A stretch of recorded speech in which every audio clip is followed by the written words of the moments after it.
आज हमरवा सबसे एगो बहुत जरूरी बात करे आइल बानी।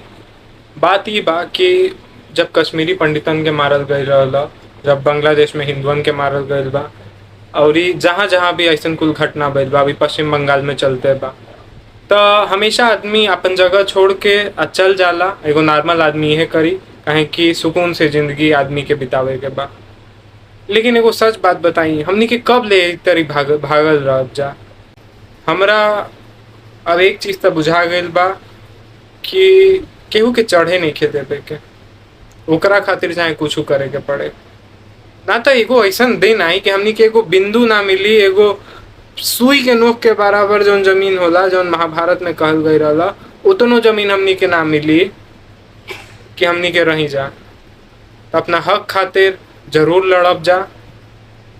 अगर ऐसा स्थिति आई कबो जिंदगी में मत आओ, हम तो भगवान से ये प्रार्थना करेनी, लेकिन अगर आई तो रहुओ सब जरूर लड़ब अपना हक खातिर। अगर हमरा पे आई तो हमू लड़ब।